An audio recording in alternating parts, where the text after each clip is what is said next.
Hi, welcome to the channel. My name is Kubeir, and it is another amazing episode. If they are saying that CEC applicants in or after September 2021 will not have a chance to be processed this year, so can IRCC reach their immigration target? Why don't they conduct all program draws? Well, that's what we were talking about. That I don't know. That is there any logical reasoning remaining anymore? Uh, they have already conducted a huge portion of this year's invitations for CEC specific. So this year, I think they have drawn 109,696 invitations have been issued this year. 109,000.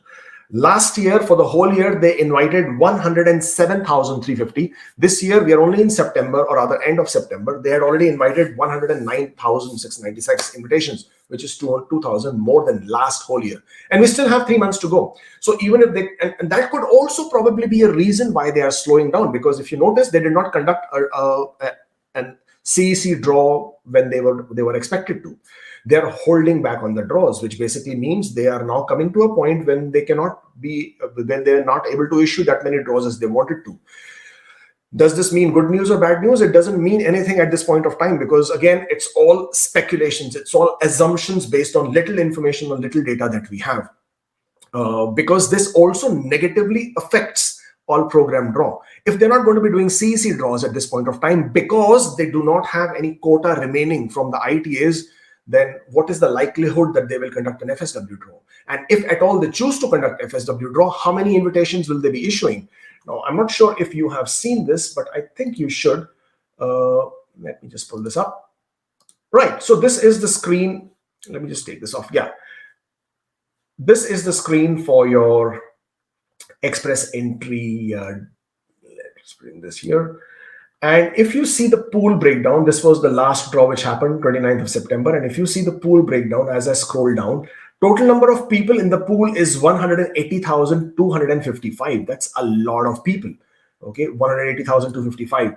Now, if I just scroll up and see this figure here, 501 to 600, because 600 above is definitely a PNP. Because you can only receive 600 points from PNP, you cannot go, and the maximum anybody else without PNP can score is 600. So these are all PNP. These are all PNP profiles. Even for scores above 500, the number of people in the pool are 2,812. That's a lot of people. Now, what would happen if IRCC was to conduct an all-program draw today, and let's say they invited 2,000 people? Who do you think is going to get invited, right? People with scores of 500 plus. Let's say they waited just like they're waiting now for CEC. They are not conducting a back-to-back draw. They're not conducting a draw bi-weekly. They are now waiting for probably 3 weeks, 4 weeks kind of a thing. So one draw in 2, 3, 4 weeks, that is only going to create a more pent-up demand on those, a pressure on the pool. So let's say they conduct one draw of all program draw with only 2,000 profiles. It's not going to make no difference to anybody except for obviously those people with scores of 500 and plus. Would it make a difference to all those huge number of candidates who have been waiting? You know, a typical express entry candidate who has no connection to Canada. When I'm saying no connection means no education, no work experience, no relatives, no siblings, and does not have second language points, or does not have the French language points. That candidate can only score 481 as the top range, top limit. And that person basically is a master's degree holder, is 29 years of age or less, would be 3 years of work experience and CLB 10. Okay, with PhD, you would have a bit of additional difference, but how many PhDs are there out there, right? So again, if we take a generic profile of a candidate, what we consider as an ideal candidate in express entry at this point of time for federal skilled worker would be a 29-year-old, master's degree, 3 years work experience, CLB level 10. Then you have a score of 481. And if they're going to conduct draws of only 2,000, okay, and the scores are at like crazy, profile distribution is at 501, as I just showed you. So who is going to get invited? And once this person gets invited and then they hold back the draws and don't conduct the draws for another 2 weeks or 3 weeks or 4 weeks, then who do you think is going to get invited? Because mind you, this numbers keep increasing every single day. I mean, it's not like that it will remain stationary here. I mean, there won't be any new people who will join the pool. Also in this group would be people who probably are Canadian CEC class as well, because they have Canadian work experience, a Canadian master's degree, also have CLB 9, CLB 10. Also in this group would be people who have French as their second language. Also in this group would be people who have a valid job offer with an LMIA. So they could get 50 points. In some cases, they could get 200 points.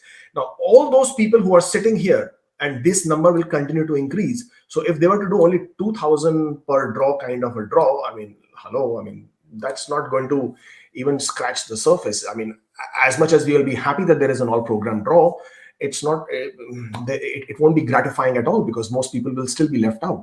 And for the rest of the for the remainder of the year, while I am still hopeful that there will definitely be a draw, what I am worried about is the number of invitations they will issue per draw, because they have already gone ahead and issued nearly 110,000, almost 110,000 invitations.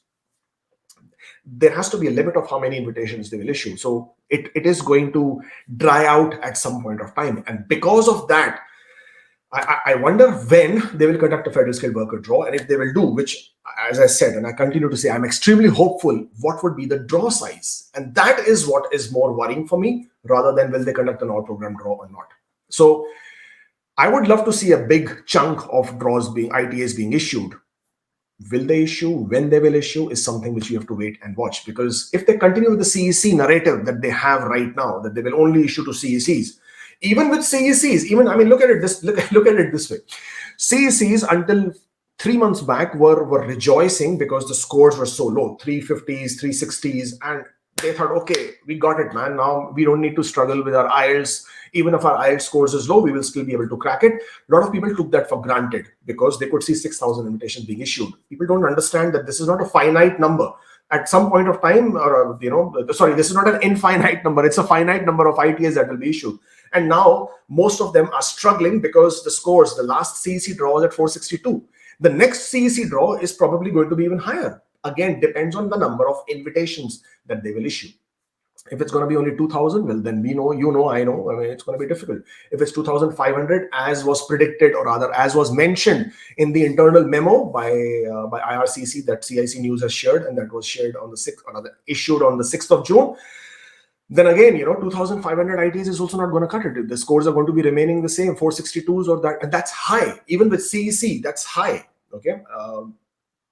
And a lot of people are going to be disappointed, and a lot of people are going to be struggling with the score. So overall, the big picture, it will depend on how many invitations, how motivated IRCC is in getting more people to sort of, or to balance out the express entry pool, which they have now created to be such a big mess in terms of, it's a huge number, 180,000 profiles. A lot of people are struggling, a lot of people are suffering. Their express entry score, their IELTS scores that they would have obtained after such a lot of, because I know of people, I've met so many people who have probably attempted IELTS 32 times in order to get the desired score. 32 times. I mean, like, are you kidding me? 32 times?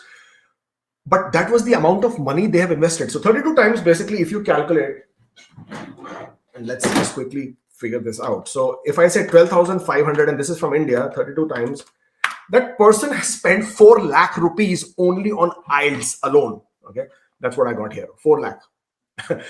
Ridiculous, not for the effort that the person has made, but ridiculous with the amount of money that was spent in order to achieve that. And now let's say that person's IELTS scores expire. Okay, I'm not saying that that person cannot achieve the scores again, but it took a lot of hard work to get that score. And now that money is going to go down the drain because the draws will not probably happen. Or let's say ECA is not a problem, because ECA you can always order a duplicate copy, and that will be, you will get that extended. But what about your age? Okay, age is another factor that you cannot reverse. Obviously, you cannot increase anything over there. You cannot add anything to that. And then it basically comes down to one factor, and that is French. So if you are thinking, how can I get back into the pool? How will I improve my scores? What will I do with my dwindling scores? And if it doesn't happen this year, if it will happen next year, how am I going to keep myself ahead of the pack so that I get my invitation and I get going, and forget the rest? Well, French is something that people think it's very difficult. Obviously, it is difficult. It's a different language. So if you have no background in French, if you've never really studied French, it's going to be very difficult. I mean, I still cannot manage more than 3 words, and one of them is not a nice one. And so it's going to be difficult. But from the people that I know who have tried and who have been able to be successful were people who attempted only listening and speaking. So they concentrated only on these 2 factors, listening and speaking. They were able to get the desired scores. It did not take them that much of time, probably I think about 4 months or 3 or 4 months. And by doing that, they were able to increase 6 points, 3 in listening, 3 in speaking, and total of 6 points. And then they can be sitting pretty with, probably, if they had 481, add 6, 487. If you're at 475, add 6, you're at 481. At least, I mean, I never thought Express Entry was ever going to be a pool where 480s is going to be so difficult to look at. I mean, can you imagine this condition, the mental condition of people who are at 470s, who until December 23rd thought 470 was an ITA in the bag? Can you imagine the condition of people who declined their ITAs in the 23rd December draw because somebody told them to decline because of whatever was not matching? So there are so many people out there who are frustrated, angry, irritated, and could basically, use some fists if they were to come across people who are not. So if IRCC doesn't want to conduct the draws, well, fine, don't conduct the draws. Don't do all program draws. That's okay. You are saying Canadian interest. You are saying, we want to do it because we want to bring people in Canada. Okay, do it. But at least come out and talk to people. At least tell them, listen, guys, this is what we plan to do. So if you're holding your breath for this, don't do it, because we will not be doing it until so-and-so date, or until the moon has gone to the 18th whatever degree, and until we see the full blue moon or the wolf scowling on, screaming onto that moon, we will not conduct the draws. Come out and talk something, come out and say something. If that establishes, if that happens, then people will know what to do about it, what to go about. Right now, people are struggling. Even at 480, people are booking a consultation with me and asking me, should I go for a study visa? And I was thinking, why would you go for a study visa? You have a good score. But then I understand the frustration. I understand that, yes, Canada is a dream. Yes, you understand that you want to get this eventually, you want to achieve this objective or target or this goal. But with 481, you shouldn't have had to study in Canada. I mean, you can study in Canada, of course, don't get me wrong. And as much as some colleges may not be the best, there are lots of other colleges, and the level of education is pretty good. But you would rather pay a permanent resident fee, which is going to be probably 1/3 or 1/4 of what you would be paying. $20,000 is an average education fee of a college per year. And the same for a domestic student is roughly $4,000, $5,000. So whenever I see this tension, this fight between CECs and FSW, it's cringing. CECs are not different. FSWs are not different. Neither deserves it better than more. Both equally are the same category of people who are aspiring to obtain their Canadian permanent residency by way of meaningful application, by way of being rightfully qualified, being rightfully eligible. If Canada today has decided that they want to give these section of people an invitation, well, then that is Canada's prerogative. They wanted to do this because they feel that it's in the best interest of Canada. It's not the fault of the CEC who's getting the benefit out of it. Okay. Similarly, if tomorrow they choose that I'm going to invite people only with scores who has 500 plus, you can't draw your guns out at people who have scores of 500 and say, we are anti you because you are of a score of 500. So that narrative that people have developed of being anti-one, I mean, don't we have enough divisions? Aren't we not divided because of religions and countries and colors and etc.? Now we have created another division. And some people say IRCC has created a division. Well, IRCC is not really looking to create divisions. They are only looking to manage their own interest, which is right now to complete their immigration quotas. Well, I know I've basically gone all over the place and said so many different things, and that wasn't the idea. I was just trying to sort of talk about the fact of this, that will they conduct an all program draw or not. So my apologies if you thought I went on a total rant, but that was not the plan, or that was not the idea.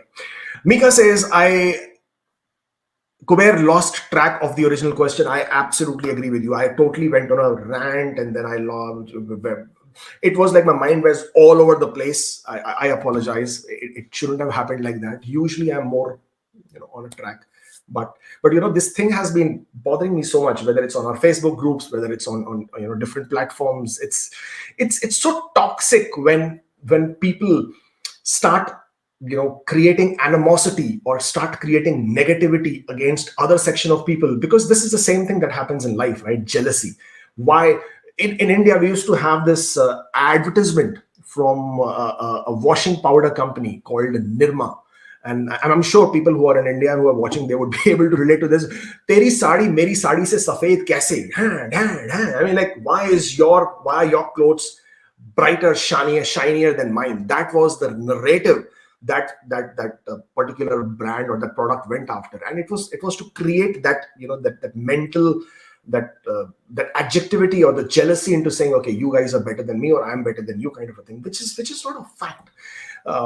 Some profiles in the pool are just getting the benefit because of the decision that Canada is making, what IRCC is making, and because of that, the divisions being created is not nice. It's really sad. But yes, it is what it is, and yes, I did lose completely the track of the original question. Well, today's session has been quite a long one because I basically went on a rant, for which I apologize yet again.